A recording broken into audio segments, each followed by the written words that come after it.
Assalamualaikum warahmatullahi wabarakatuh. Bismillahirrahmanirrahim. Allahumma sholli wa sallim ala sayyidina maulana Muhammadin wa ala alihi wa sahbihi asma'in, amma ba'du. Sedanten keluarga besar Peloso ingkang sangat kula hormati, utamanipun Kiai Haji Zainuddin Jazuli, Kiai Haji Nurul Huda, Kiai Haji Fuad Ningbat. Ini wonten Gus-Gus, wonten Gus Taif, Gus Fahim, Gus Makmun, wonten Mbah Kawula Gus Kausar. Ini yang saya agak kecewa itu moderatornya itu berusaha guyon karena takut tak suruh baca Fathul Wahhab.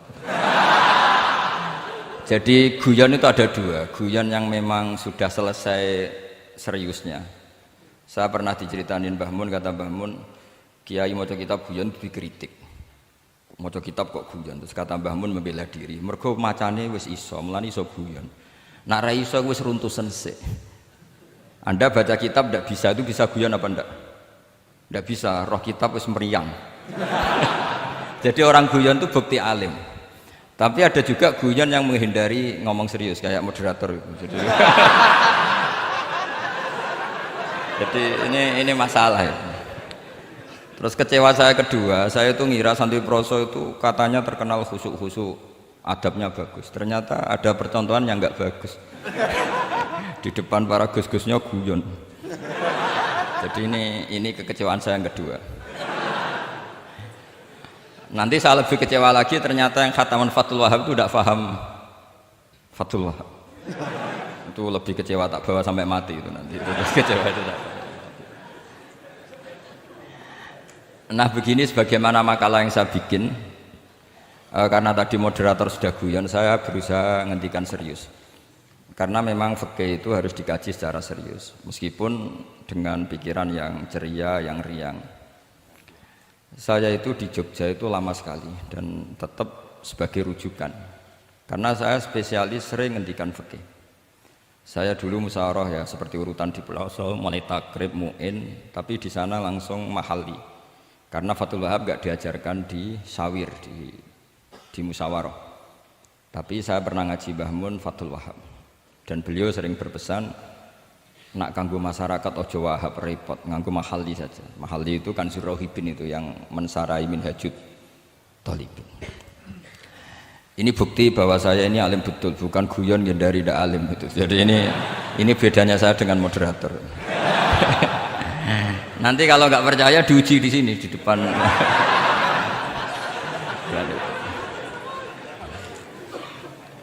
Saya ngaku alim itu bukan karena sombong, tapi keharusan. Karena begini ya, kalau kamu punya istri mau melahirkan, itu mesti nyari tulisan bidan. Barokahnya tulisan itu kamu tahu siapa bidan. Kalau kamu gigi sakit pasti cari tulisan dokter gigi. Sekarang kriminal kita adalah yang tahu Wahhab tidak menulis ahli Fathul Wahhab, ahli Fathul Qorib, sehingga masyarakat itu susah nyari konsultan ahli fikih karena santri Peloso tidak menulis di rumahnya ahli Fathul Wahhab, ahli Fathul Qorib. Lo itu penting supaya orang tahu. Setidaknya kenapa nyuwun sewu banyak, kalau saya boleh agak merovokasi, dan itu bagus, provokasi itu bagus kadang, tapi untuk kebaikan. Kenapa orang-orang lain itu menjadi rujukan? Karena mereka memaklumatkan diri, dengar gelar RC, MA, terus ahli fikih. Tapi kita yang ngaji Wahhab, khatam, musyawarah khatam, nggak nulis di rumahnya ahli Fathul Wahhab. Setidaknya Anda nulis, konsultan kalau ingin mondok ke Peloso. Sehingga orang daerah kamu kalau mau mondok ke Peloso, konsultasi ke kamu. Tapi kita terlalu adab. Padahal awalun nubuwah itu dimulai dari at-tahaddi. At-tahaddi memaklumatkan diri kalau beliau adalah seorang nabi. Jadi kalau kamu boyong harus memaklumatkan diri. Saya tidak bakul bako, saya ahli Fathul Wahhab. Lah ini khataman Fathul Wahhab cerita bako. Wah itu innalillahi wa inna ilaihi raji'un. Ini harus gimana mau? Ya Anda harus tersiksa dengan keterwakilan oleh ini.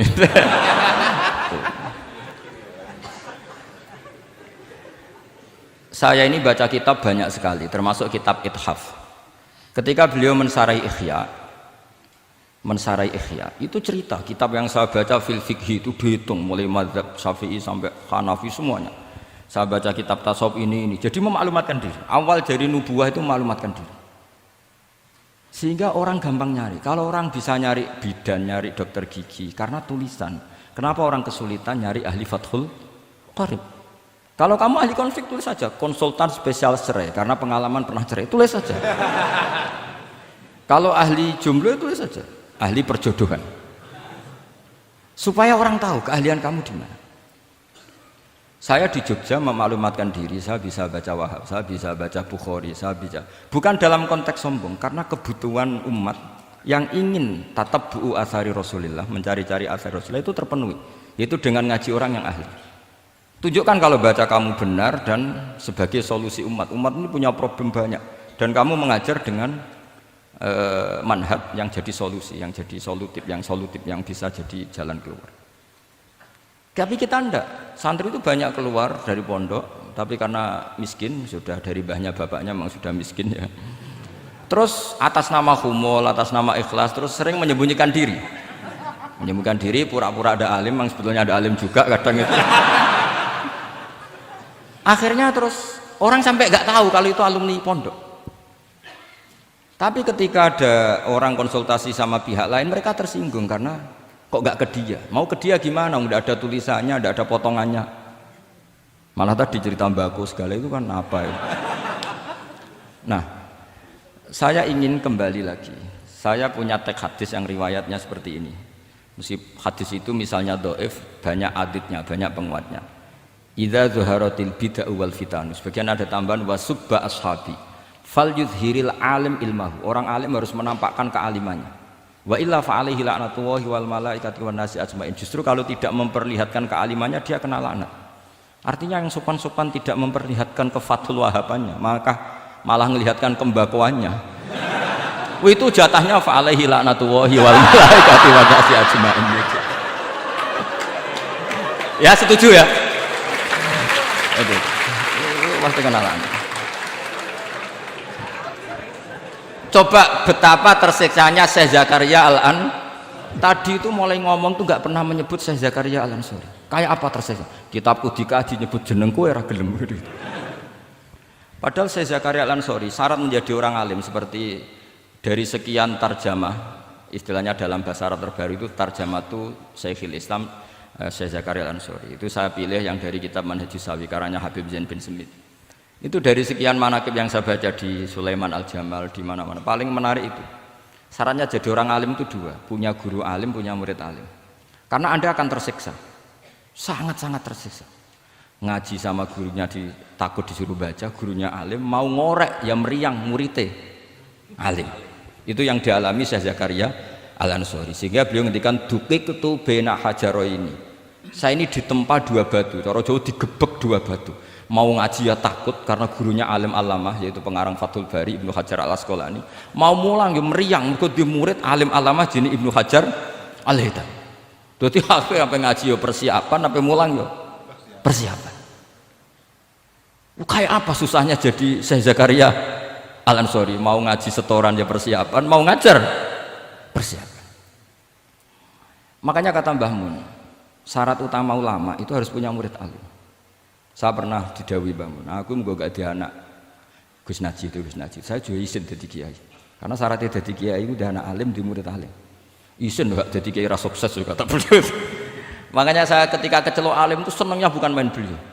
Karena terpenuhi status tadi. Nah ini kalau khataman Fathul Wahab terus bakas bako ini. Ini roh Kiai Jazuli tersiksa ini gimana? Ini gimana ini sini? Kalau ukurannya kan gampang, moderator kan dipilih yang paling baik, setidaknya ngomongnya lah. Kalau tidak ilmunya ya ngomongnya. Terus Anda terwakili oleh orang yang enggak jelas. Enggak, saya gojlok ini enggak dosa, karena kalau betul saya ini dosa karena ngerasani orang, berarti jadi kafarah dosanya dia. Soal saya kan amalnya sudah banyak, aman lah. Aman, jadi nanti. Jadi kalau jatah hasanah saya harus diminta dia, tak kasih aja. Gampang. Masih surplus banyak. Ya masih surplus, masih banyak. Kan orang itu kalau baca Quran satu huruf itu dapat 10 kebaikan. Saya ini hafal Quran, sudah agak terhitung itu sudah. Itu untuk kamu tak saati satu huruf cukup nanti kalau nanti nuntut di akhirat itu tak kasih satu huruf itu cukup. Jadi, ya nggak apa-apa, nanti silahkan nuntut nanti di apa akhirat. Tapi kamu lebih saya tuntut. Kamu itu siapa kok nyuruh saya di sini itu? Dosanya lebih besar lagi itu. Saya teruskan ya, saya cerita yang serius. Syarat jadi orang alim itu punya guru alim, punya murid alim. Karena sebagian dari ilmu itu bukan ditempa guru tapi ditempa murid. Imam Fathul Bari, Sahibu Fathul Bari yaitu Syekh Ibnu Hajar Al-Asqalani, itu beliau sangat mencintai Nabi Musa justru karena dengan tanda kutip protesnya. Jadi ketika Nabi Musa diajari Nabi Khidir dari awal sudah ngendikan innaka inni ala ilmin, atau innaka dulu ya gak apa-apa, dibalik-balik gak apa-apa karena semua kitab kadang riwayat fil makna. Innaka ala ilmin allamaka wah malam a'lamhu wa inni ala ilmin allamanillah malam ta'lamhu. Kira-kira terjemahan bebasnya, kamu punya ilmu yang diajari Allah saya tidak tahu, saya punya ilmu yang diajari Allah kamu tidak tahu, maka innaka lan tastati'a ma'iya sabra, kamu tidak mungkin bisa menyabari saya, bisa memaklumi saya. Tapi kata Nabi Musa ngotot, tidak, saya harus belajar sama anda. Oke, silahkan belajar tapi jangan tanya. Pertanyaannya itu jangan tanya, fala tas'alni, kamu nggak boleh tanya. Kalau kamu ingin jadi murid yang baik nanti jangan tanya, itu dosa. Ya dengarkan saja. Nah, tapi Nabi Musa tetap tanya. Ketika ada kejanggalan secara syariah, Nabi Musa tetap tanya.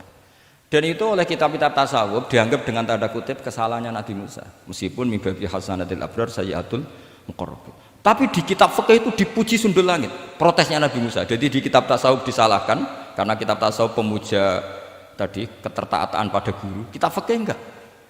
Ini bukti adallud dalil bahwa Musa itu orang pilihannya Allah. Dia tidak sabar, beliau tidak sabar kalau melihat kemungkaran. Jadi gugatannya Nabi Musa dianggap apa? Sur'atu ghiratihi fillah atau sur'atu ghairatihi fillah. Ada yang baca ghairah, ada yang baca ghirah. Ini karena ngadepi santri Fathul Wahab, saya terpaksa baca 2 kali. Siji ben ketok alime, nomor loro nak kowe ra iso tak warai nak maca. Karena dalam qiraah asab ya mesti gitu, kalau enggak doikin jadikin. Karena yang satu cara berpikir masdar itu aslul mustaqot, maka enggak perlu kena harokat munasabah. Jadi saro yasiru sairon, tidak perlu siron. Faza yafuzu fauzan, tidak perlu fuzan karena master aslu mustaqot, jadi tidak perlu kompromi dengan harokatul munasabah. Tapi orang Arab tetap bilang dikul maisha, apa? Tetap bilang dikul maisha. Tapi qiraah kita fala takufi doiqin, bukan pakai apa? Dikin. Ya, makanya kemungkinannya 2. Saya baca 2 kali ben ketok alime. Karena saya ini menghormati sampean. Mosok ngundang wong ra alim kan sini-sini wong. Nomor 2 anak kue raiso tak warai kalau bacanya itu 2. Jadi andai kan saya ngajar di pondok pelosok, saya baca mesti 2 kali. Wayah sibu zaidun kada, wayah sabu zaidun kada. Karena dalam qiraah asab ada yang baca yahsibu, qiraah kita baca yahsabu. Tapi guru-guru kita kalau ngajar fikih itu bacanya yahsibu. Tapi kalau baca Quran yahsabu. Ya kan Quran kita kan ayah sabu Allah yaqdiru alaihi ahad, bukan dibaca ayah sibu. Saya teruskan. Jadi syarat jadi orang alim itu harus punya guru alim dan murid alim. Imam Fathul Bari ketika menganalisis Nabi Musa itu beliau memuja Nabi Musa. Ini bukti ghirahnya Nabi Musa yang luar biasa. Beliau paling tersinggung kalau untuhikat hurumatullah. Orang sudah ditolong kok gak matur nuwun malah merusak perahunya. Jadi itu secara syariat itu mungkar. Kalau mungkar ya harus diprotes. Artinya itu sifatu madkhin, protesnya Nabi Musa itu sifatu madkhin, bukan sifatu dhammin. Itu Ibnu Hajar Al-Asqalani, gurunya Syekh Zakaria Ansari. Ketika orang tasawuf nganggep yang dilakukan Musa itu agak-agak mazmum karena protes sama guru. Pertanyaan saya ke anak-anak Fathul Wahab, kamu milih siapa? Milih partainya Ibnu Hajar Al-Asqalani apa milih partainya orang tasawuf? Selama ini roh potongannya sampean milih yang tasawuf. Karena sampean dengan ilmu pas-pasan ini gak suka kalau ada murid tanya. Mboten ngaku mawon.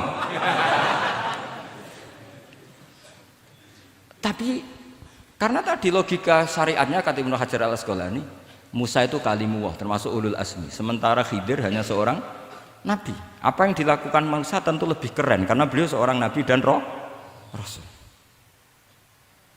Jadi jangan kira terus di situ merupakan mangkobah, satu derajat yang luar biasa bagi Nabi Khidir ngalahkan Musa, itu enggak. Tapi ini juga mangkobah bagi Musa, betapa enggak sabarnya beliau ketika untuhikat hurumatu. Dan itu Ibnu Hajar Al-Asqalani dalam bingkai itu. Jadi beliau itu sangat ringan sekali. Artinya gini, kita bahas Zakaria Al-Ansori nggak bisa tambah bakas gurunya, yaitu Ibnu Hajar Al-Asqalani. Nanti sama bakas muridnya. Lah yang mulai bakas muridnya itu kamu harus siap-siap. Karena kiai-kiai di pelosok itu alim alama. Masalahnya nanti pasti di muridnya.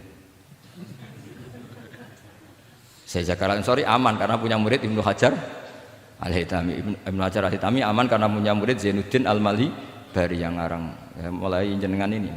Jadi masalah bukan pada gurunya, tapi pada siapa? Muridnya. Terus Ibnu Hajar Al-Asqalani itu orang yang luar biasa.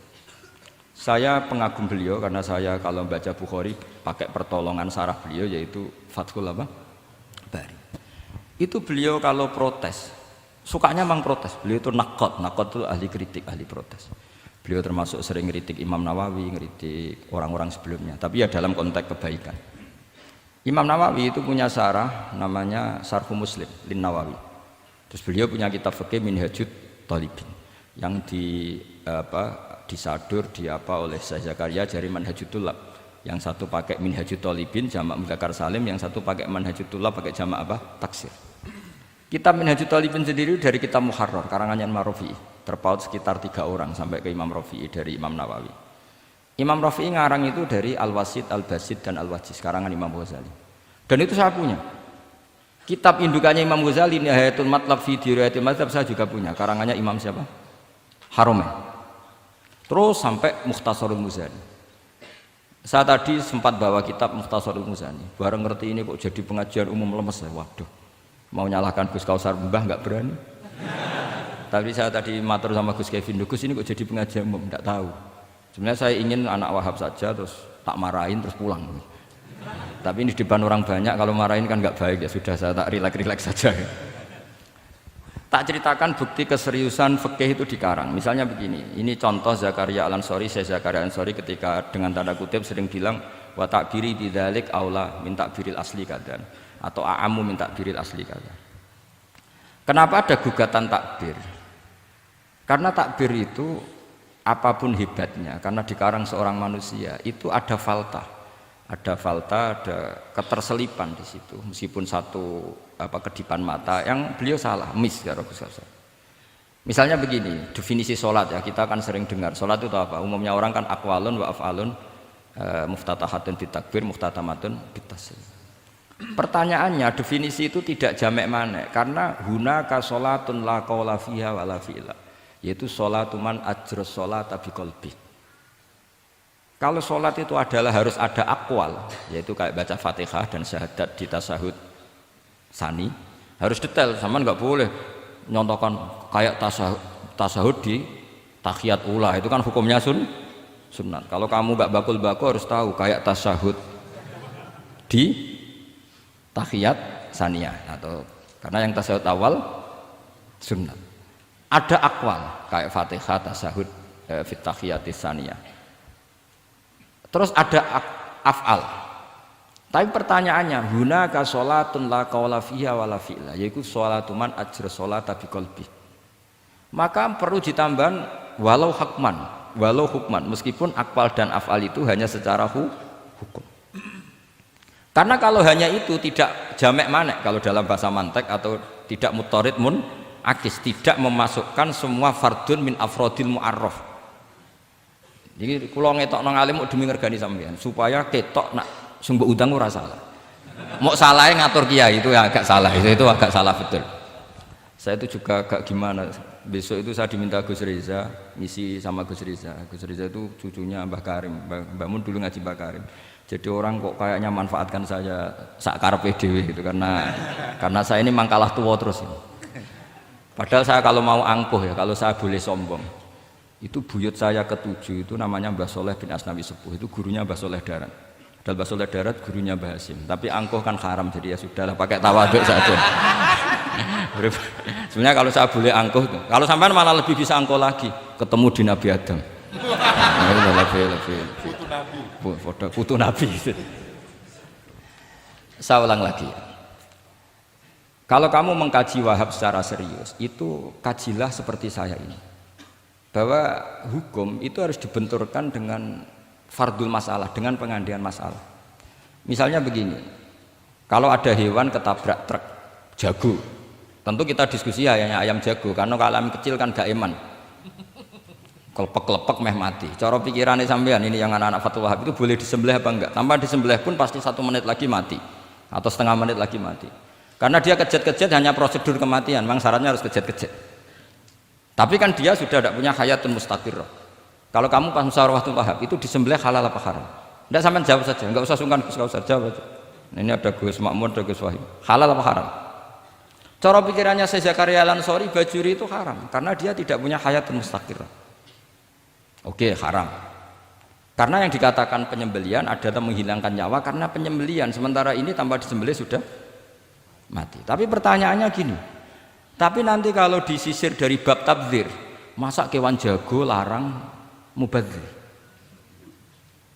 Maka menurut mazhab Imam Malik, pokoknya keceluk di nyawa, angger keceluk di nyawa disembelih ya halal karena jenenge nyembelih hewan yang masih hidup, senajan tau wis kejet. Kamu milih mazhab Maliki apa Syafi'i? Ini ayam jago loh, bukan ayam kecil. Karena kalau yang kecil kan ikhlas. Itu kan seperti kepiting, banyak kiai ngaramkan kepiting. Yang keberatan banyak karena kepiting besar. Tapi ketika yuyu diharamkan nggak apa-apa, kecil saja. Padahal ilatul hukmi sama. Kira-kira kepiting sama yuyu, tahu sama yuyu? Itu kehidupannya sama nggak? Gaya hidupnya sama apa enggak? Sama. Tapi ketika kepiting itu ada perdebatan. Yang setuju halal banyak karena iman rasanya. Tapi ketika yuyu dikatakan haram, ada nggak yang protes? Tidak ada. Ikhlas semua kayak gitu. Ini ahli fikih apa ahli nafsu gitu.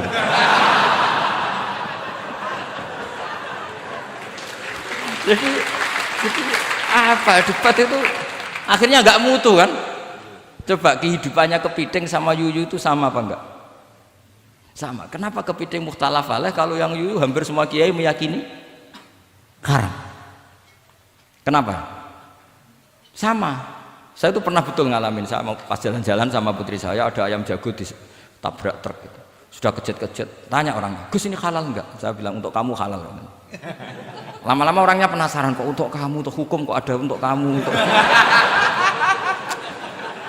akhirnya tanya, gak Gus mestine iku piye? Kon tak haramno ya ora siap, wong kon iman nggih Gus bener. Ya misale cara jenengan. Aku kiai kurang pegawean tapi ya mangan pitik kejet-kejet aku. Tapi ini logika ya, logika yang dibangun fikih. Fikih itu kalau bangun kaidahnya gampang. Fikih itu gampang sekali karena sesuai fitrah manusia. Misalnya fikih itu kadang saya baca itu ya tertawa. Coba, orang wajib mandi karena keluar mani. Ya sudah keluar mani wajib mandi. Sebetulnya keluar anak itu tidak ada hadisnya, nggak ada dalilnya. Tapi wajib mandi orang nifas itu karena mengeluarkan anak. Itu orang-orang fikih yang masih asli itu kalau bilang ya li anal walada maniyun munakidun. Ya kadang-kadang sembrono. Ya enteng saja.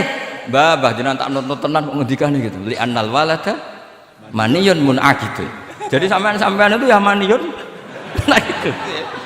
Jadi khurujul mani itu ya punya far'ul hukmi yaitu khurujul walad. Sama-sama yujibul ghusla. Karena sama-sama apa? Maniyun batin mbah tak nut-nut tenan kok terus ini ngajak guyon apa piye gitu. Dan ulama itu memang rileks. Ketika Syekh Zakaria Al-Ansori membela mazhab Syafi'i yaitu dalam konteks tahur.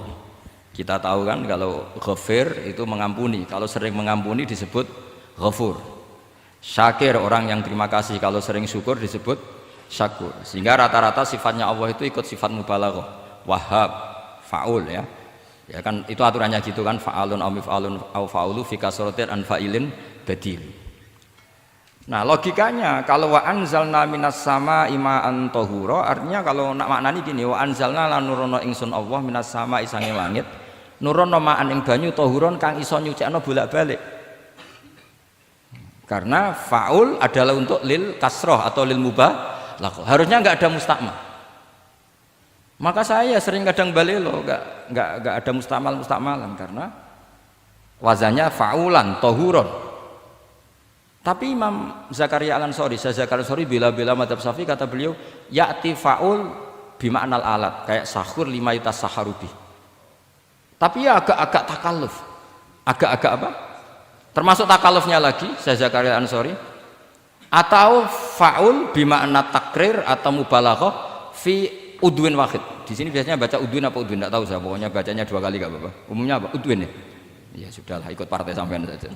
Saya ini agak grogi, saya pakai madzhab Peloso harus ikut guru apa madzhab sarang yang enggak harus ikut tapi akhirnya salah, enggak tahu saya, karena kata Mbah Mun gitu kalau membela diri. Nak ngaji ning Peloso Lirboyo murid kudu maknani. Ya apik ben murid roh makna. Tapi nak sarang gak oleh dimaknani. Kesarang ketika dinyek al ilmu sayyidun wal kitabatu qaiduhu qayyid apa suyudaka fil hibalil wasiqa, kata beliau iya tapi nak naline kakean ya mati padha wae. Itu karena itu jadi itu guyonan ya, guyonan manhaj. Ini sudah saya sama ini koalisi yang baik. Karena saya punya madzhab sarang, saya punya madzhab Peloso. Harus sama-sama konsisten dengan madzhab masing. Nanti di mahsyar nanti kita ketemu. Siapa yang ahli Fathul Wahab, siapa yang ahli Bako.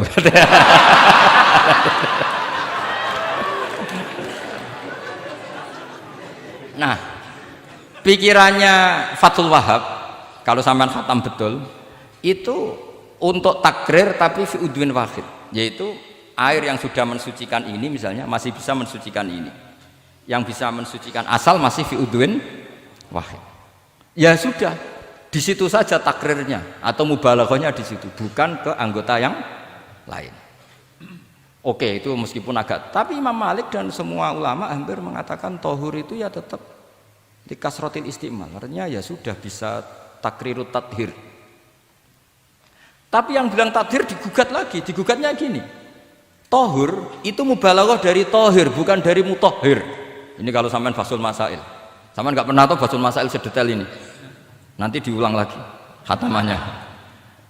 Tohur itu bukan mubalaghah dari tohir tapi dari mutohir. Padahal bahasan kita tentang tathir bukan tentang tuhur. Sampean mikir toh?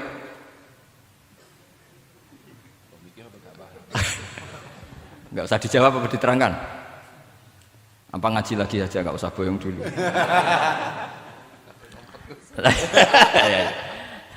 Nah, kemudian akhirnya ulama mulai mikir bahwa la makna li tohiriyah illa dengan fungsi tohuriyah, tidak ada gunanya disestatuskan suci kemudian tidak berakibat mensucikan, karena ini air masih murni ma'un mutlaq, kecuali kayak teh kopi berstatus suci tapi tidak mensucikan. Tentu ma'an tohuro di konteks itu adalah tohir mutohir, karena contohnya air mutlak bukan kopi. Berarti meskipun tohur itu dari mubalaghah tohir tapi maknanya mutohir, itu perdebatan. Akhirnya apa? Orang itu menjadi cerdas, terutama di era Ibnu Hajar Al-Haytami, karena beliau ahli fikir. Beliau itu cerdasnya Masya Allah. Tapi apapun itu, beliau tetap manusia. Kecerdasannya kadang berlebihan dalam aturan yang dipatok madzhab Syafi'i, termasuk mensyaratkan Jumatan harus orang 40. Sekarang pertanyaannya gini, sama tak beri pertanyaan, harus bisa jawab. Meskipun salah nggak apa-apa, saya butuh jawaban, nggak butuh benar, karena sudah tahu mesti agak salah itu, nggak apa-apa. Ketika ada satu kampung yang orangnya tidak sampai 40 dan mereka ingin Jumatan, menurut kamu itu harus Jumatan, apa boleh Jumatan, apa harus duhur? Apa ya Jumatan ya duhur? Masyarakat gak mau biasanya. Tidak, harus Jumatan, boleh tidak Jumatan, apa harus duhur? Apa nggak perlu ada hukumnya, ben karepmu. Nah, di kitab-kitab I'anatul Thalibin, Sayyid Abi Bakar Sato, itu beliau ngendikan kamu harus tetap Jumatan meskipun jumlahnya belum 40. Karena apa? Madharat tarkil Jum'ah itu lebih ngeri ketimbang mensyaratkan 40 yang asal usul dalilnya itu tidak jelas. Imam Ahmad bin Hanbal kalau ditanya apakah Jumatan harus 40, itu ghadiban sadidan, marah besar. Lam yarid fil adat nasun, kata beliau. Enggak ada dalam adat Jumat dan nas. Imam Syafi'i itu hanya asumsi, biasanya wong 40 mesti ono waline. Tapi potongan-potongan gini meskipun sebanyak ini kan enggak, sampean menjamin enggak kalau ada 200 orang ada walinya ini? Dulu itu 40 orang pasti ada walinya, sekarang mbok 1000 enggak ada jaminan ada wali. Dulu itu ada 2 wali, yang satu rokok, dikritik sama yang enggak rokok. Mosok pangeran dikebuli katanya karena tapi wali rokok ini ahli tauhid. Allah laisa bimakanin katanya.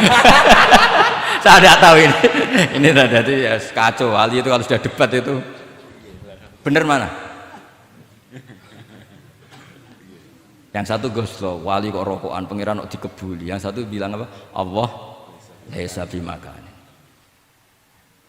Itu saya teruskan. Jadi perdebatan di fikih itu sebetulnya semuanya itu rasional.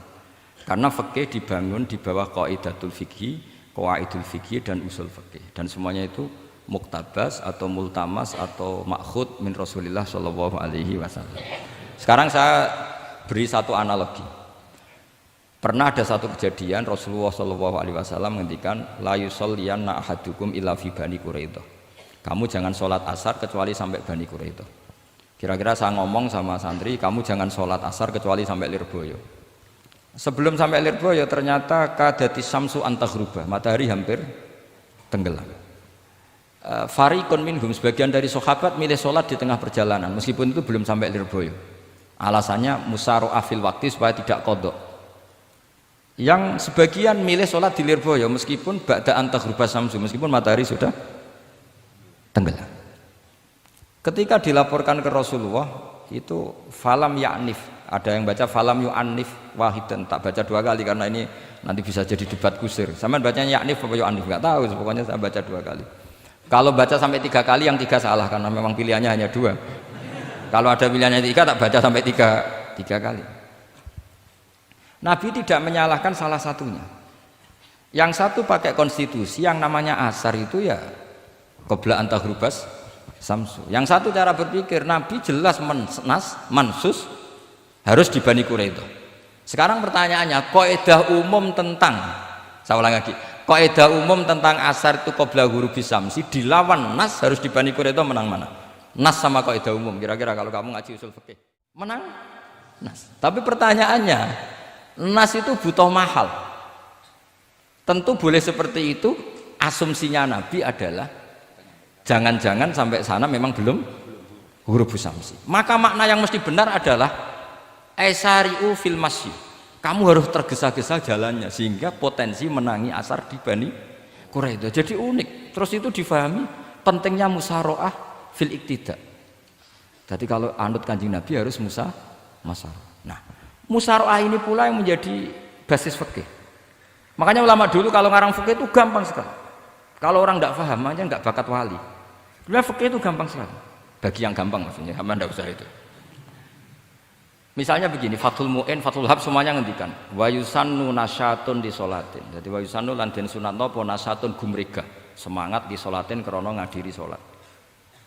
Fa inna wa ta'ala zamma tarikihi, sama sih ingat takbirnya. Zamma itu ngritik sapa wa ta modho sapa tarikihi, pakai jamak mudzakkar salim.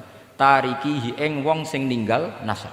Terus beliau mendalil qala ta'ala wa idza qamu ila sholati qamu kusala. Ciri khas orang munafik itu kalau sholat itu malas-malasan.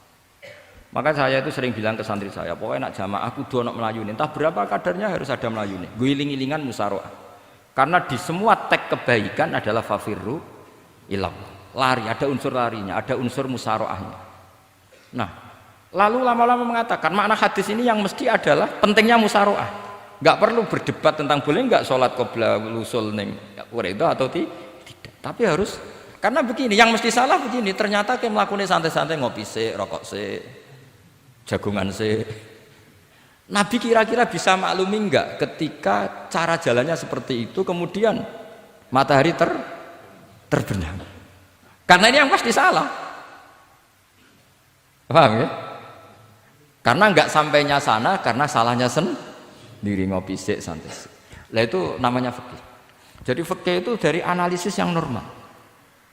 Makanya saya sering sekarang akhir-akhir ini sering kampanye kitab Sajaratul Ma'arif, dan itu saya serius dengan kampanye itu karena dikarang oleh Sultanul Ulama. Jadi kalau di wali ada Sultanul Aulia, di ulama juga ada Sultanul Ulama, yaitu Syekh Izzuddin bin Abdis. Itu kalau ngarang fikih itu gampang sekali. Saya punya kitab beliau Qawaidul Ahkam. Beliau ketika cerita kenapa harus ada sholat dihormatil waktu, beliau nerangkannya enak sekali. Kalau santri sarang, Lirboyo atau Peloso atau santri mana saja, biasanya kalau pergi ke terminal, yang dulu terminal itu kan nggak layak, apalagi ya dulu nggak layak, pokoknya kalau pipis itu pasti kena najis lah celana. Santri kan biasanya milih sholat nanti di pondok, milih terawih lah, milih terawih kan duhur asar. Saya tidak tahu kalau Gusnya, tapi kira-kira kayak ya agak-agak sama kira-kira gitu. Alasannya santri yo nakal, meninggalkan sholat fil waktu itu karena alimnya. Kan sholat dihormati wajib iadah, ngapain daripada wajib iadah mendingan tidak usah sholat. Jadi ilmu itu tuh bermata dua. Rata-rata yang sudah tahu wajib iadah milih sholat apa milih ndak? Ndak, potongan-potongan rai gini tuh. Ndak, kira-kira aja. Milih ndak kan? Karena tahu wajib iadah. Tapi nanti setelah sampean alim dan bakat jadi wali, dan sampean belajar kitab Qawaidul Ahkam, itu pasti milih sholat. Saya semenjak belajar kitab itu ya milih sholat. Tapi tidak usah dimafhum, apa dulu tidak sholat, tidak usah seperti itu. Itu mafhum yang salah itu. Yang berbasis suudzon. Jadi mafhum seperti itu salah, ya masalah itu. Suudzon itu masalah. Kata saya Izzuddin bin Abdis Salam memberi penjelasan. Kenapa harus sholat dihormatil waktu? Karena khotorun najasah, bahayanya najis atau ritsun najasah, kotorannya najis, itu layafi, kalau dibaca ritsul layafi dengan pentingnya sholat. Karena butuhnya Allah, butuhnya malaikat, kalau boleh dibahasakan butuh ya dalam ilmu fikih kan dibahasakan gampang saja. Ada orang sujud di waktu yang diwajibkan sujud, sehingga diabaikan syarat sholat itu harus toharatul badan, wa tasawubi dan wal makan. Kok kira pantas ono waktu sholat kemudian la tasjudu fil waktu sajdah. Jadi akhir gampangannya wes tetep keren, meskipun kowe sholat nganggo najis ora sempurna tetep keren. Piye-piye cara didelok malaikat kok dhuwur wis keceluk sujud, keceluk musolli. Daripada kowe misalnya asar gak sholat alasan celanaku najis, maghrib ora sholat. Terus jare malaikat berkhataman Wahab kok kelakuane ngono kan gitu kan. Karena malaikat tuh deloke kok dhuwur. Bablas asar, bablas maghrib, bablas isya, meskipun sampean punya alasan nanti menisan di rumah atau di pondok, tapi ini kan melewati waktu yang harusnya ada sujud. Sehingga dalam syarat jamak takhir misalnya apa? Kamu harus niat akan jamak takhir di waktu sholatil ula, biar ada bedanya tarku karena sembrono dengan tarku yang karena ingin mentakhir. Paham ya? Itu jadi sama-sama fikih, kualitas yang dikarang Sultanul Ulama dengan sing RT itu ya beda. Dan sampean harus baca kitab yang dikarang rajanya ulama supaya kamu tambah pinter. Nanti kalau gak pinter-pinter nanti sowan saya. Tetap gak pinter karena itu jatah. Jadi, makanya ada usah sowan ya, nanti gak ngefek juga gitu. Itu Syekh Izzuddin bin Abdis Salam. Terus kemudian beliau mengebabkan itu detail sekali, yaitu di Sajaratul Ma'arif dibabkan di bab faslon la yutrakul haqqu li ajlil batil. Itu beliau bikin satu strategi fikih itu yang luar biasa. Misalnya begini, jihad atau perjuangan membela Islam itu harus kamu menyertakan orang-orang fajir, orang-orang fasik. Kenapa? Likuwatil Islam. Karena kesalahan orang fajir itu tidak seimbang dengan pentingnya syaukatul Islam atau syaukatul muslim. Terus saya itu dulu ya iskal itu ya agak protes, tapi ini ulama wali, sampai saya sholat berkali-kali, ya Allah saya beri kefahaman tag ini, kalau terpaksa beda nanti saya mohon ketemu beliau, saya mau protes. Sama nggak usah tahu caranya ketemu wali-wali yang sudah meninggal, nanti kalau sudah jadi wali tahu sendiri, jadi nggak usah tanya. Akhirnya saya sholat dan akhirnya faham tanpa ketemu, karena saya bayangkan ketemu ya lebih sulit, mendingan minta faham timbang minta ketemu. Logikanya begini, misalnya nyun sewu kita fi daril harbi, bayangkan kita di daril harbi atau zaman Indonesia dijajah Belanda. Saya ulang lagi ya, dalam konteks jangan sekarang, contohnya sekarang nggak perlu perang, zaman dijajah Belanda. Kita misalnya milih pasukan Hizbullah dan Sabilillah selektif, yang sholatnya benar, yang puasanya benar, yang toharohnya benar. Kira-kira dapat pasukan berapa coba? Nggak, jawab saja. Kan hanya dapat pasukan sedikit. Sementara misalnya Belanda bisa pasukan banyak karena tanpa seleksi. Di sini nih hebatnya Rasulullah SAW. Kata beliau, wal jihadu madin mundu ba'athan ya Allah ila yaumil qiyamah sampai ila ayyuqatila akhiru ummati ad-dajjal la yubtiluhu jawru jairin wala adlu adilin. Sebagian riwayat langsung wal jihadu tetap wajib bun alaikum ma'akul libarin wa fajirin. Nah, penjelasan Nabi kenapa kita harus berjuang mengawal Islam meskipun harus ma'akul libarin wa fajirin. Ya kalau di isim fa'ilnya umumnya guru-guru kita baca barin, tapi untuk masdarnya untuk kebaikan bacanya apa? Birun. Nanti kamu protes, oh barun itu daratan Gus, kalau birun itu kebaikan. Aku itu macaku kamus luwes suwi, bocah kok sembrono. Saya ini karena meneliti kiro asap, jadi ini seawal kalau masalah lughat itu saya sudah bukan sawir lagi Fathul Wahab, sudah di atasnya itu. Tapi sama tidak usah tersinggung, biasa aja maksudnya. Karena ini kompetisi, kalau sama nggak cocok ya harus bersaing, jangan geremeng tok. Gus Bak sombong enggak usah bilang gitu, saingi saja. Makanya saya terkenal alim itu seneng, karena senengnya itu tadi, yang ngidolakan saya ingin ikut, yang hasut kompetisi, jadi seru. Jangan yang hasutnya antet, wah itu gak fair itu. Itu gak fair, wah itu pasti ngadepi langit gitu. Nanti urusannya sama Allah itu. Gak sama saya, langsung sama Allah. Saya ulang lagi ya. Ilmu itu harus dianalogi dengan fikih, dilogika dengan fikih, dikiaskan dengan fikih. Sekarang misalnya ada orang sok ikhtiyar, wah perang kok ambek wong fasik gak enak gini-gini, wong fasik perilakunya gini-gini. Pertanyaannya adalah, kalau kita nyeleksi hanya orang soleh, kita dapat pasukan berapa? Misalnya zaman kita melawan Belanda. Sama sekarang kita ngawal pembangunan masjid, kadang yang nyumbang gak sholat, kadang yang nyumbang yang sewu hasil korupsi, kadang yang nyumbang orang-orang yang cara muamalah babal kedua. Itu coba kalau kamu tolak, potensinya gini, ini sekaligus PR. Saya berkali-kali nyontohkan ini, sampean boleh tidak setuju, tapi nanti menghadapi saya di akhirat, tidak di dunia, di akhirat.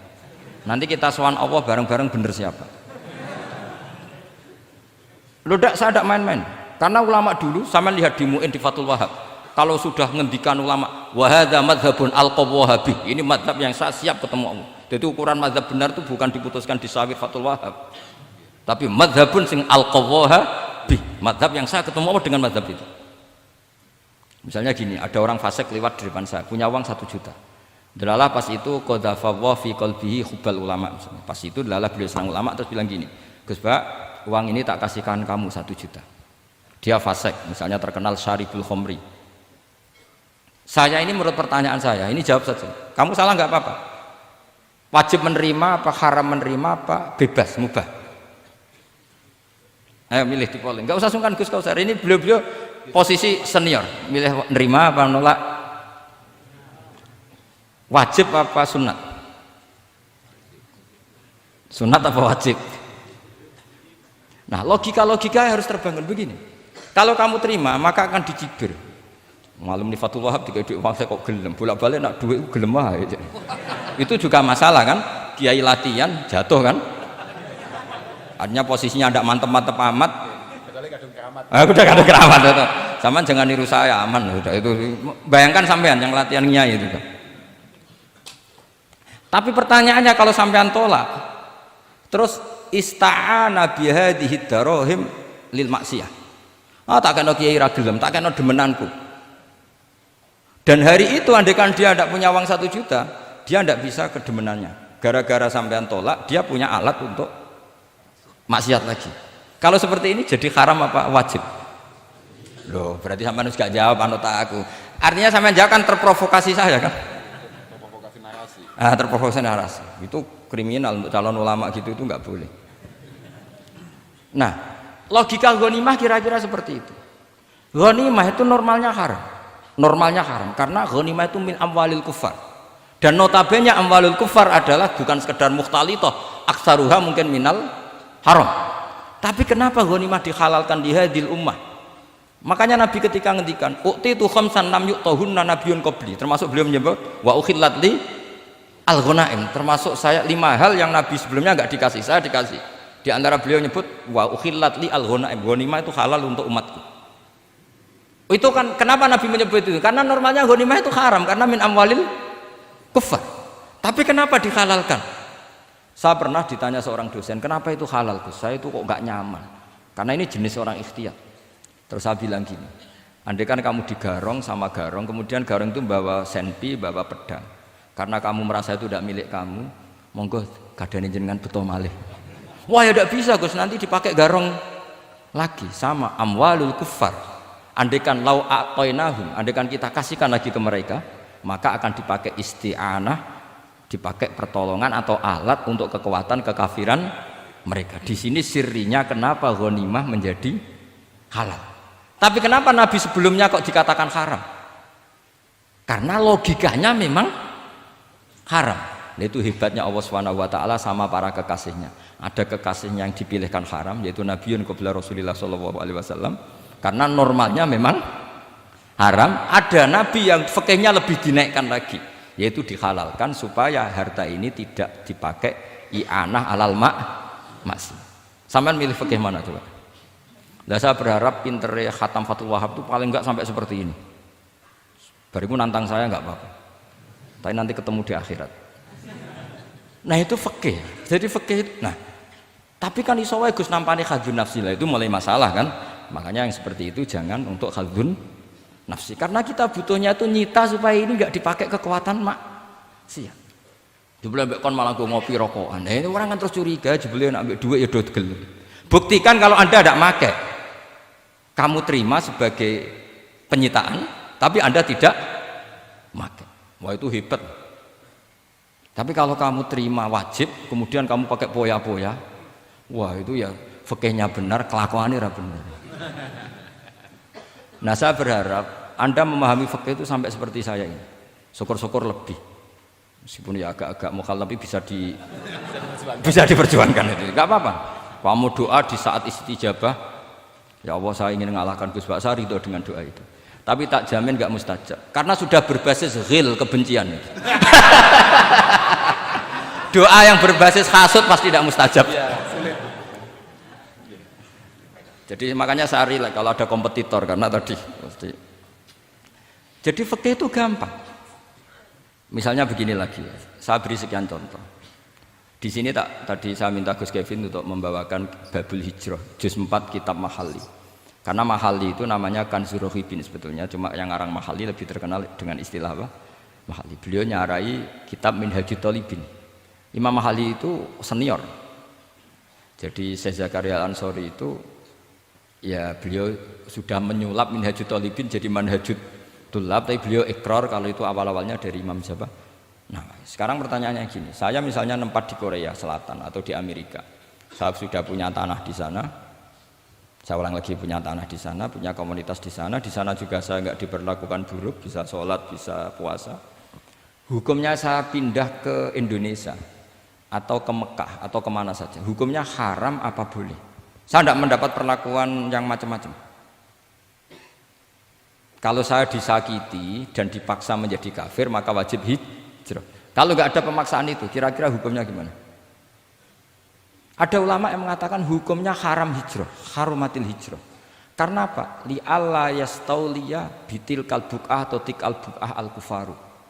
Karena sebetulnya kamu tidak dianggap sekedar pindah ke Indonesia, tapi membiarkan tanah yang dulu kamu pakai sujud, tanah yang dulu kamu pakai sholat, tanah yang sudah menjadi komunitas muslim menjadi komunitas kafir.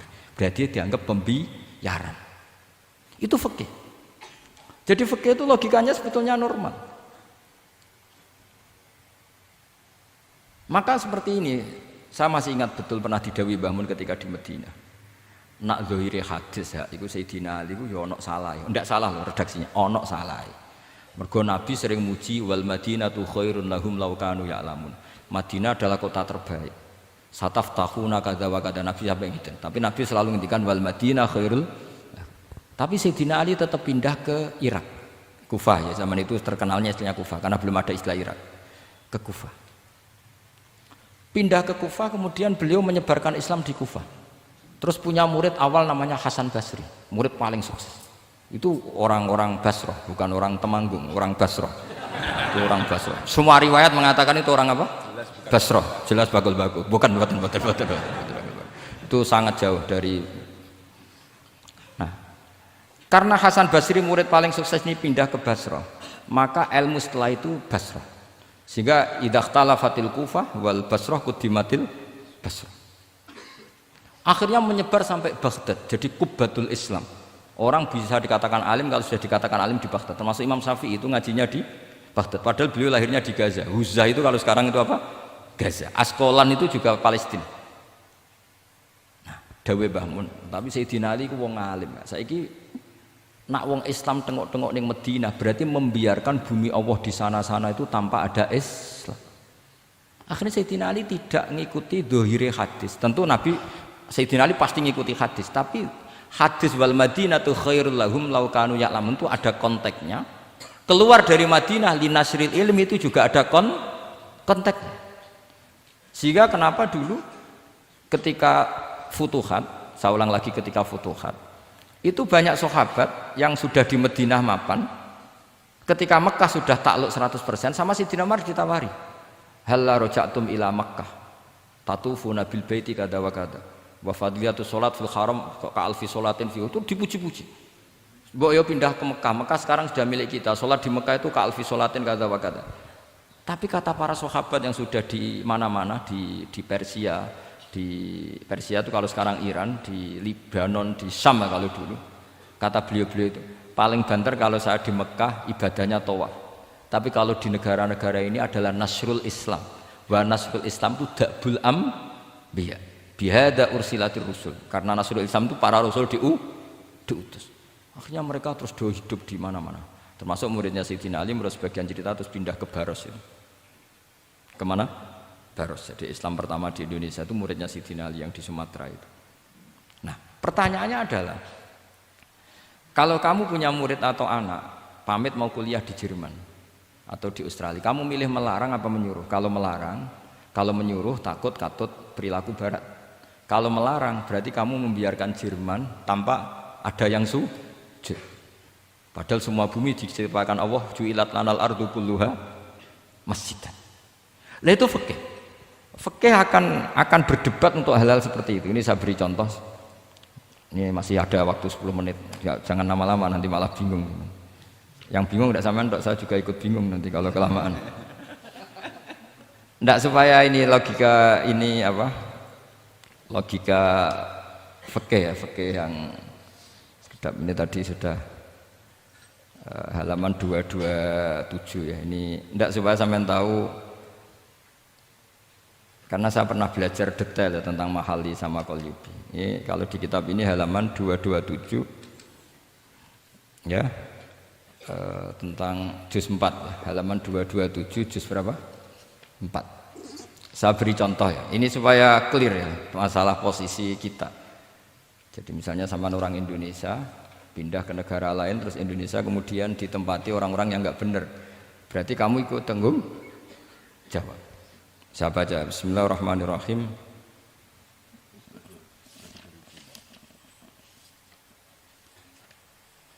Ya, halaman 227 ini barusan tak cari karena halaman kitabnya beda-beda. Bidaril harbi. Terus ada kata-kata fa'in roja madzukira. Roja itu kembali ke kalau seseorang itu bidaril harbi, berharap masyarakat situ bisa Islam, bisa dakwah, fa muqamuhu afdal. Saya juga mau baca makom apa mukom. Di sini umumnya baca mukom apa makom? Mukom ya, karena dari madi akoma yukimu ikomatan, berarti kan mukim. Kalau mukim ya resikonya harus dibaca mukom. Tapi kalau ada yang baca makom ya jangan dimarahin, mas, kasihan. Bakul bakowe bukan bener itu loh. Fa'in roja madzukira fa muqamuhu afdalu.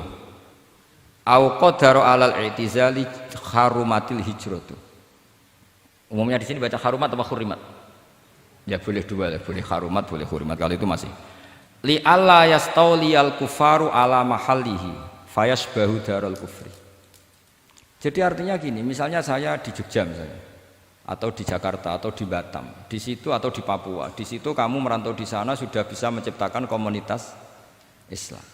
Kemudian kamu pindah, itu bukan dianggap pindah secara mubah karena kangen keluarga, enggak, tapi ada masalah. Setelah kamu pindah ini yang menghuni siapa? Jangan-jangan min dari sujud ila niklab misalnya. Itu fikih. Jadi fikih itu sebetulnya normal saja. Tapi karena kita baca tidak detail, terus kayak apa gitu, kayak fikih itu aneh semua. Dasar gak bakat alim. Jadi sebetulnya fikih itu normal. Gitu. Makanya kembali ke tadi, kalau orang alim tidak mau izharul ilmi, fa'alaihi la'natullahi wal malaikati wan nasi ajmain. Misalnya saya ini terkenal membawa Islam yang mudah, yang menyenangkan. Orang itu sampai maksiat itu cari kesenangan. Orang sampai maksiat itu karena cari kesenangan. Tapi kalau kesenangan itu tidak didapatkan fit ta'at, karena ta'at dikampanyakan secara agak teroris. Kamu sholat tidak mesti diterima, karena baju kamu nggak mesti semuanya halal. Sujud kamu tidak mesti diteror, sehingga orang yang sholat tuh, sholat di orang mesti ditompo, mendingan nggak sholat. Kita ini kan mikir seperti itu. Coba nyun sewu, kalau orang-orang Kristiani, kalau kampanye gimana? Setiap orang mati bersama Bapak di surga. Sementara kita sudah kiai mati masih didoakan ingkana musinan. Itu murid kita loh. Itu kan gak sopan sekali. Murid dongakno gurune ingkana musinan. Murid walat. Gurune kok muksinane ditaklek ingkana musinan. Cara aku dadi gurumu sembrono guru jarane. Susah ya apa sih muni kana muksinan ije dikein. Wah itu kan saya belum pernah doakan Mbah Mun gitu. Kalau saya mendoakan beliau supaya diampuni, doa saya tak rubah gini. Ya Allah antal ghafur wa anta dzu maghfirah. Maka sepatutnya jenengan mengampuni guru saya. Jadi saya itu kalau bilang ingkana itu kayak gimana gitu. Tapi ini urusan zauk ya, sampean enggak boleh protes. Tapi sanate ngono Gus, niki kitab ngono, sampean ngrubah sanad. Ya saya kalau nggak bisa apa-apa kalau sampean protes gitu. Sampean ngerubah adab kalau gitu. Nak protes-protesan. Lu coba misalnya Syekh Abdul Qadir Jailani itu Sultanul Aulia ya. Terus beliau misalnya wafat di pelosok. Terus kamu berdoa ingkana musinan coba. Ini ketuane wali di ingkana. Boyo wong ndek akhlak sithik gitu maksudnya. Wong sak donya iku ya tabarraku bi. Ya tabarraku nabi. Saiki ditaklek ingkar. Saya tuh belum pernah doain guru-guru dengan, meskipun saya tahu itu doa yang, karena pilihannya gini, misalnya sampean protes, Gus wong sanate ngono. Jangan-jangan mancen apalam mau ikut tok.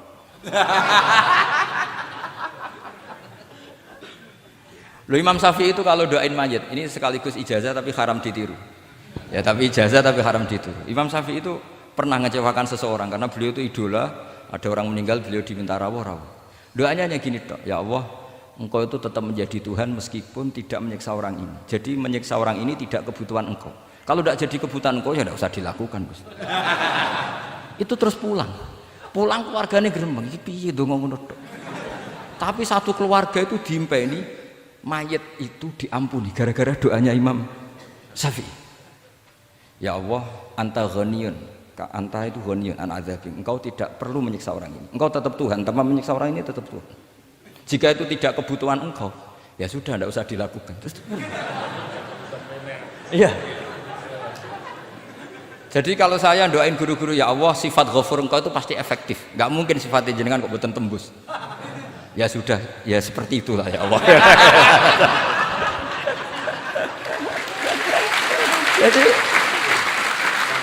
Jadi itu urusan daun, sampean nggak boleh protes. Gus kok ngawur istiadat itu bukan ngawur, saya ini orang waras. Punya rasa takdim sama guru sama para wali. Sementara kamu yang berdasar sanad tadi, jangan-jangan menghafalan kamu hanya itu. Ayo milih mana? Saya bukan bikin ajaran baru, ndak, ini cerita rasa. Cerita apa? Rasa. Dan itu di hadis-hadis gitu, Nabi itu kalau manja sama Allah gitu, kalau ada orang salah terus kemudian diazab, kata Nabi, anta akram min ayu adzibahu marroten. Ini di dunia sudah pernah engkau beri sanksi ya Allah. Anta akram min ayu adzibahu marroten. Tapi kalau belum disiksa kemudian dia aman-aman saja di dunia, engkau itu akram, engkau sudah mulia, gak pantas sudah menyelamatkan di dunia, kemudian jenengan dendam di akhirat masih. Jadi masih nyiksa lagi. Itu Nabi itu kalau sedang manja dengan Allah itu akhirnya ya baik semua gitu. Lah saya jenis ulama yang partai itu. Partai itu lah kira-kira seperti itu. Jadi gampang. Ya jadi ini relax saja ini, monggo nih tadi sesuai janji saya hanya 10 menit dari sekarang. Saya juga mungkin saya nanti tetap pulang karena saya besok ngajar di setainya Gus Yofur. Mungkin saya itu sudah janji sama istri saya setelah Yai wafat paling saya ini dibully pernah sepuh itu 2 tahun. Semoga setelah 2 tahun saya naik lebih sepuh. Pakai dalil-dalil yang agak-agak angkuh tadi karena terpaksa. Jadi sekarang ngalah 2 tahun, setelah itu saya pakai sanad yang saya sepuh gitu. Supaya nggak digekongkonan terus gitu. Tapi saya tidak tahu tingkat adab saya sampai berapa tahun saya tidak tahu gitu. Tapi saya mohon sama yang Musairin Fathul Wahab, ilmu itu dianalisis secara cerdas, ceria dan mudah. Saya dulu itu ya iskal sama hadisnya Nabi, kullu ummati mu'afan illal mujahirin. Semua umatku dimaafkan asal ketika dosa itu nggak cerita kalau dosa. Saya dulu jenggat. Orang dosa cerita dosa itu kan kesannya jujur baik gitu. Tapi setelah saya pikir-pikir itu bener Kanjeng Nabi. Misalnya sampean cerita dengan anakmu, lihat zaman mondok peloso sering nak marung utang nggak bayar ya biasa. Ya biasa sekolah gak munggah. Itu jujur apa mengajarkan? Mengajarkan. Suatu saat anak sampean goblok, persis bapak. Maka penting tidak jaru itu penting. Makanya kata Nabi semua umatku diampuni kecuali yang cerita-cerita dosanya. Karena dengan cerita itu artinya apa? Misalnya sampean zaman puber pacaran, terus kamu cerita, lihat dhisik untuk ibumu ya pacaran, oh tak goncekno ngalor ngidul. Itu jujur, tapi soal anak kamu pacaran kan alasannya apa? Niru bapak. Tapi nak kamu sok suci, pacaran haram. Oh. Pak, lah kowe kok untuk ibu, wah itu pangeran peparinge. Lho kan kira bodoh nih, Pak. Wah itu peparinge pangeran. Gak pacaran, Pak. Oh pacaran haram dong. Kena muni orang kan bodoh nih. Pacaran haram dong. Aku untuk bojo peparingnya Allah. Wah itu dimaafkan malah itu. Lo coba nyun sewu, ini analogi ya nyun sewu. Kalau andekan semua yang pernah zina itu ngaku zina. Kalau itu jumlahnya 1000 saja, 1000 itu punya keluarga. Satu orang minimal punya keluarga 10. Akan dipakai justifikasi kalau suatu saat zina berdasar pernah Pak D-nya atau Pak L-nya. Iya enggak? Tapi kalau semuanya enggak ngaku dan semuanya nyuwun sewu sok suci, wanteng ning masjid, sak wiridan nangis. Suwan anak putune kok, wah mbahku khusuk kuat. Padahal nangisnya perkara nyesal tahu mau. Tapi artinya apa? Konsep yang dikatakan Rasulullah SAW itu kan luar biasa. Kullu ummati mu'afan illal mujahirin. Karena dengan jihar, memang di situ masdarnya kok jadi jihar. Jadi bukan ijhar tapi jihar. Jadi memang bahasa Arab itu agak unik. Misalnya di nahwu itu masdar itu kalam. Kalam berarti sulasi mujarrad. Tapi fiilnya enggak kelaku. Kalimah yaklimu kalaman itu enggak melaku. Sing melaku lam yatakallam. Tapi padahal masdarnya kalam. Jadi suara sama raya aku pengalaman. Masalah lughat itu pengalaman sekali. Jadi memang bahasa Arab itu lucu. Apalagi lafadz bagho malah paling kasus dalam bab yung qalu. Bagho maknane lacut. Bareng melok wazan imbagho yang bagi sayukjo. Iku piye itu? Biasanya makna sulasi mujarrad sama mazid kan enggak beda-beda jauh. Barang kena bagho tuntas. Bagho dadi yang bagi. Nang kok yang bagi sulasi mujarrad ya apa? Bagho, Pak. Bagho maknane apa? Jadi tiang-tiang lacut, Pak. Mereka bingung gurunya penerang bingung. Daripada bingung cari tiang-tiang maknane lacut. Kayak laisa ku fi'il mandi, mudhari endi? Ora ono mudhari. Mandi kok ora ono mudhari? Ya mandi wae ora usah mudhari. Terus repot bahasa Arab wis repot. Kene ra melok dibahasa mau apa coba? Ya sudah takdir ngono ae sudah. Jadi apa yang dikonsepkan Rasulullah SAW itu pasti yang terbaik. Bahkan Imam Ghazali ikut berkampanye wa inna ya, termasuk pemberian Allah terbaik adalah sitro. As-sitro itu atau tutup. Jadi hifdzul qaba'ih menjaga supaya keburukan kita tidak kelihatan itu termasuk kebaikan. Bukan dianggap tidak jujur karena tadi kalau semua keburukan kita tampakkan maka akan menjadi masif. Misalnya kamu cerita, misalnya insya Allah lah kita yakin semuanya kita insya Allah diselamatkan dari zina. Misalnya cerita dosa yang kecil-kecil saja, misalnya ini pondok utang rambayar atau rokokan, gak jamaah. Terus kamu ceritakan anak kamu, itu bukan jujur, mesti sebagai alat. Jadi cara anak kamu, wah disanggup, cocok. Suatu saat aku goblok kayak bapak. Aku dhisik sekolah cung sering ra munggah. Anakmu mondok wis tenang, santai. Nak ra munggah dalile bapak. Tapi nak kowe cerita, mondok meneh ndi? Pelosok. Pirang tahun, Pak? 10 tahun. Kepengin ngit mayai, kepengin mondok susu ben barokah. Munggah terus, Pak, munggah. Maksudnya ora munggah kelas, munggah apa wae pokoke. Wis tenang. Karena itu bahaya, makanya kullu ummati mu'afan. Ma'is ketika ngaku zina itu Nabi itu enggak menolak sampai 4 kali. Ma'is yang memaksa Nabi supaya beliau melakukan raja, eksekusi. Semua ketika meminta saran sama sahabat, halla satarta bidzalik, kamu enggak usah cerita. Karena tadi logikanya kalau ada Ma'is ya, jangan-jangan yang lain juga ya, itu kan menimbulkan macam-macam. Itu hebatnya Islam, malah kita diajarkan awamastur aurati wa amin rawati. Kayak apa baiknya Islam? Tapi kita sekarang karena tidak baca hadis, lalu ada gerakan jujur. Mari semua meresapi dosa masing-masing. Kamu pernah ini istighfar terus nangis. Jebule gerakan ngono iku ya nyun sewu ya ono duwike kan yo repot. Tidak usah seperti itu. Ikuti hadis Rasulullah Shallallahu Alaihi Wasallam bahwa termasuk nikmatnya Allah Taala itu adalah tertutupi semua kesalahan-kesalahan kita. Dan itu barokah bagi hadaddin karena kesalahan tidak muncul. Loh, itu sudah untung, agama sudah untung. Ketika kesalahan tidak munculnya agama sudah ikut diuntungkan. Coba kalau semua yang maksiat itu kelihatan, kan seakan-akan hadil ardu mamlu'ah bil ma'ah masih. Tapi ketika maksiat itu sembunyi-sembunyi, kemudian sang syiar itu adzan pengajian, kan bagus. Sama nggak boleh protes, tapi itu kan tidak jujur. Ya bukan masalah jujur dan tidak, ini satrul qabaih. Nah, ini namanya siasa. Namanya apa? Siasa itu tidak harus politik tentang negara. Kita mengelola diri kita sendiri butuh apa? Butuh siasa. Jadi misalnya kamu cerita kebaikan kamu kepada anak, biar kebaikan itu ditiru. Tapi kalau anak kamu tanya, Pak, sampai nate salah, itu sesuatu yang paling saya takutkan, Cung. Karena aku sering naudzubillah minas salah. Tapi Bapak pernah salah enggak? Itu pertanyaan enggak penting. Karena tadi bahaya. Lu enak, maksudnya beragama seperti ini tuh enak. Kullu ummati mu'afan illal mujahid. Itu kan luar biasa. Jadi semua umatku itu dia ampuni asal tidak cerita-cerita. Misalnya gak cerita ke anak, cerita ke teman. Aku di gendaan, wis tahu tak ambung.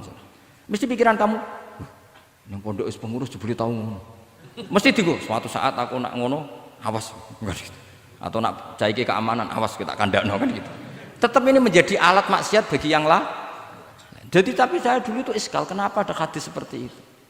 Tapi setelah saya analisis, memang kalau ijtihar atau ijhar itu efek negatifnya luar biasa. Dan kita harus iktidak bi Rasulillah Shallallahu Alaihi Wasallam. Ya tentu idealnya yora maksiat, yora konangan maksiat. Memang karena tidak pernah itu ideal. Memang gak konangan karena tidak pernah melakukan. Ya saya kira demikian. Saya mohon supaya ya tadi ya saya Fathul Wahab dari kitab Manhajut Tullab. Itu dikarang Zakaria Al-Ansori piyambak Zakaria. Tapi kitab itu sebenarnya dari Minhajut Thalibin. Minhajut Thalibin dari kitab Al-Muharrar. Itu dari kitab Basit, Wasit, Wajiz. Terus itu dari kitab Nihayatul Matlab fi Dirayatil Madhab. Itu mensarai kitab Mukhtasarul Muzani. Karangannya Imam Muzani ketika diimlakkan Imam Syafi'i. Karena semua karangan Imam Syafi'i itu amla alaina Syafi'i. Ya, amla alaina Syafi'i. Makanya kalau sampean ngaji muin qala fil Buaiti. Buaiti itu nama orang. Ekolas Syafi'i fil Buaiti, ekolas Syafi'i wa amlahu alal Buaiti. Makanya qala fil Buaiti, qala fil Muzani itu nama orang. Artinya karena Imam Syafi'i itu hanya mengimplekan. Terus muridnya nulis. Nah, kebetulan tulisan paling mudawwan itu karangannya Imam Muzani, disebut Mukhtasarul Muzani. Sebenarnya beliau punya murid banyak, ada Imam Muzani, Imam Robi, Imam siapa Buaiti. Saya kira demikian. Assalamualaikum warahmatullahi wabarakatuh.